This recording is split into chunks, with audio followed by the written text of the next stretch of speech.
torture of many thousands by foreign invaders. Years on, most Iraqis still live in poverty despite having rich natural resources.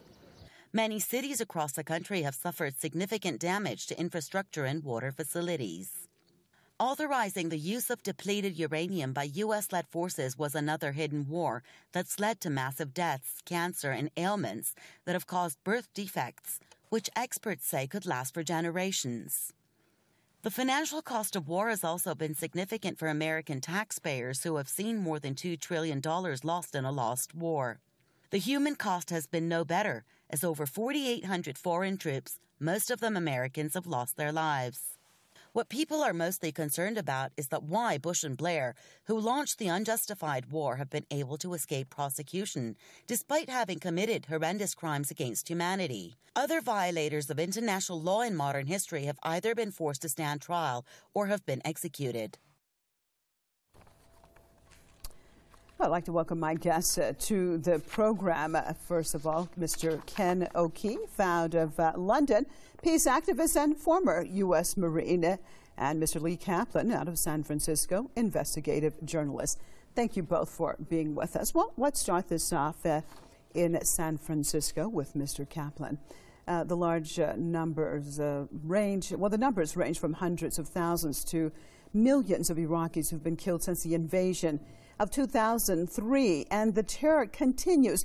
Many experts say it is the U.S. and the U.K. who are directly and indirectly responsible for this loss of life. Your take, sir.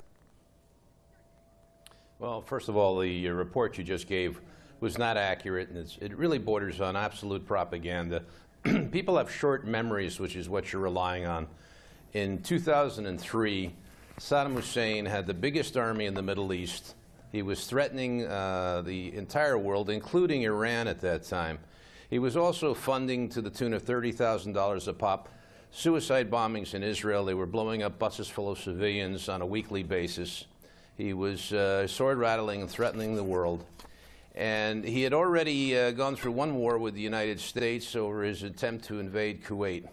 And as far as weapons of mass destruction occur, or them being a reason, he could have opened up his weapons to inspection by the IAEA, and he refused to do that. So then the question becomes, when intelligence sources all over the world were reporting that he had the weapons of mass destruction, how could any government in good conscience let him continue with that? And that includes Iran, by the way. Of course, unfortunately, as usual, you did not answer the question at hand. And if we want to get directly into WNDs, we will get into that a little bit later. Let me cross over to Mr. O'Keefe. Mr. O'Keefe, your take so far on what Mr. Kaplan is saying, basically the United States, the UK, definitely justified in doing what they did because Iraq was a threat to the whole world. Yeah, well, Iraq was our best friend and ally. In fact, Saddam Hussein was our favored nation trading partner. We were giving him weapons, agricultural support, financial support, political support. When he commenced a war against the Iranians, a war which the Iranians had no choice but defend themselves, he was using chemical weapons. This is not any kind of secret at all. He was using chemical weapons against not only the Kurds in Halabja and other Kurdish areas, but all over Iran, and in fact was attacking small cities and field hospitals with chemical weapons. And this, it is acknowledged, was by the assistance of the CIA. In fact, the whole world was supporting Saddam Hussein in the defense of America. At least everyone else, including even the Soviet Union, was supporting Saddam while he was slaughtering Iranians. And it is worth mentioning that the Iranians did not respond in kind and hit Basra and other major cities in Iraq with weapons of mass destruction. That goes hardly noticed in the rest of the West. Aside from that, Saddam Hussein was our favored nation trading partner while he was torturing dissidents and all sorts of stuff. And in fact, if he did have any weapons of mass destruction in 2003, well, where did he get them from? He got them from us. So the idea that any of this was necessary to defend ourselves is absurd. It is true, and it is absolutely self-evident to the whole world that the biggest threat to humanity is, in fact, those who are the biggest purveyors of weapons of mass destruction. And guess what? That would be Lee Kaplan's nation, the United States, my birth nation, the United States, who is the biggest producer, distributor, and user of weapons of mass destruction, including chemical weapons and even nuclear weapons. So the idea that we had to fight Saddam Hussein in order to protect the world is beyond absurd. All right. Well, Mr. Kaplan, let's look at the realities on the ground today. From 2003 until today, 2015, it has been nothing but chaos and bloodshed for the Iraqi people. We have people like former President George W. Bush, former Vice President, the former Vice President, and also Dick Cheney, and also Prime Minister of the UK that were responsible, who were leading the charge in 2003. Do you think that they should take any responsibility for what is happening even today? We know that no WMDs were found. No WMDs were found. Isn't that enough in itself to have them come up on charges? No, all right, let me answer the question, okay? You know, because we understand this is Iranian TV, and if you want to get both sides, you have to allow for both sides. First of all, Mr. O'Keefe has a very short memory himself, because he was a human shield for Saddam Hussein in 2003, protecting his government. And even Human Rights Watch back then commented about the fact that what he was doing was aiding the Answer the question, Mr. Kaplan, please stay on track. Go ahead. I am answering the question, ma'am. I am answering the question, ma'am. And what you want to do is you want to pigeonhole me to make it sound like the United States and England are at fault here. He just made a statement that the weapons of mass destruction that he did use against Iran, for example, and against the Kurds came from the United States. No, they came from the French and they came from the Germans. That's a historical fact. He was a human shield for them back then. Iran has a stake today in trying to suggest that the United States and Britain committed war crimes. The fact of the matter is, the reason things fell apart there was because of the Shiite government that came into place in Iraq afterwards, and you've had a civil war since then. Mr. Kaplan, we're talking about, let's look at the invasion, sir. We're talking about the invasion. We're talking about the crimes that were committed from day one of the invasion. We're talking about Fallujah and the chemical weapons and the weapons of mass destruction, if you want to say, if anything, were used by the United States. We're looking at now birth defects from Fallujah. This is what we're talking about. Who's responsible, sir? Who is responsible?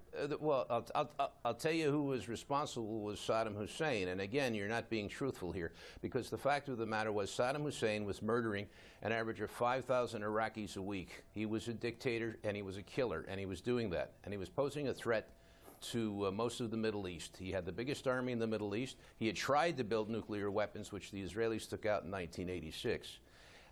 To suggest that this was some peaceful nation and the U.S. and the British were out to take advantage of them is absolute nonsense and ignorant of history and the facts involved. All right, Mr. O'Keefe, let me turn to Mr. O'Keefe. Mr. O'Keefe, if we look at the situation, stay with me, Mr. Kaplan.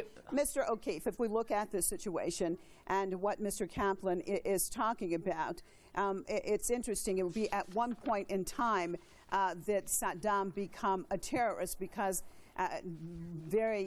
most of the time he was actually one of the United States' closest allies. But if we look at today, why is it that we do not see the likes of a George W. Bush or a Dick Cheney or Tony Blair being charged with crimes, with war crimes? Well, the short answer to that question is that the International Criminal Court is nothing more than a function of the powers that be, as is basically every Western government, as is the mainstream media, the police, the militaries. They all basically come under the control of those who control the money supply. Those who will dispute this are living in fantasy land, quite frankly. If you have an infinite supply of money, i.e. you're a private shareholder of a private bank such as the Federal Reserve Bank, the Bank of England, or the European Central Bank, and the other major banks, Bank of International Settlements, if you have an infinite supply of money, if you control that money, you can buy anything and everyone that can be bought. So the ICC, the International Criminal Court, the one that is supposed to be prosecuting the worst crimes, is controlled by them. So that's the short answer. Going back to what Mr. Kaplan said, just a couple of things.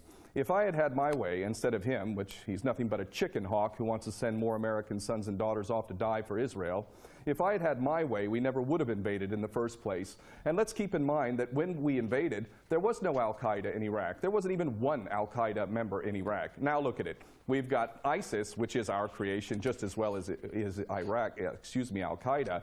We've got ISIS running all over the place. That is a direct result of the policies of our government and our military while they invaded and occupied. It is the policy of Britain and America to sow the seeds of sectarian hatred, because this is perfectly in line with Oded Yanan's strategy for Israel in the 1980s. We always intended to totally destroy Iraq, to sectarian divide that place into absolute annihilation, and to weaken it so that eventually the goal of greater Israel can be employed and that Iraq can be taken over. This was the goal. So in that sense, the invasion and occupation of Iraq is not a failure at all. It has achieved largely its goals.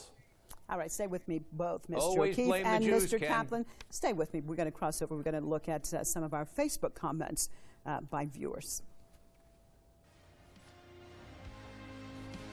The Zionist corporations got what they wanted, though. ExxonMobil got their oil, Rothschild got their banks, and Halliburton made a $5.5 billion profit. As the Zionist Madeleine Albright said, it was worth it. The world needs to bring Bush and Blair to justice. The impunity is too much. I personally think that it is a good thing that the US and Britain invaded Iraq and overthrew Saddam, the biggest dictator of all time. What the world can do is to bring these two criminals to justice, though their current leaders will protect these criminals at whatever cost. The day will come that these two criminals will be punished in a Muslim court. Both Bush and Blair are saviors of the world today. Both of them are criminals. God will punish them soon. Why did Iran support them? Waiting for your reply, Press TV. World's greatest murderers and criminals at large. Sad to see that. Well, let's turn back to Mr. Kaplan. Mr. Kaplan, you've heard some of our viewers' perspective. What about that? Is there different type of rules depending on who you are when we look at the situation that has taken place by the United States and the UK? And as one of our viewers said, according to Madeleine Albright, it was all worthwhile. We look at the military contracts and the money that has been made. Was it all about the money? Madeleine Albright never made a quote to that effect of what you're suggesting in this broadcast. And also, let me point out to you something here. You stated that Iraq was a closest ally of the United States back then.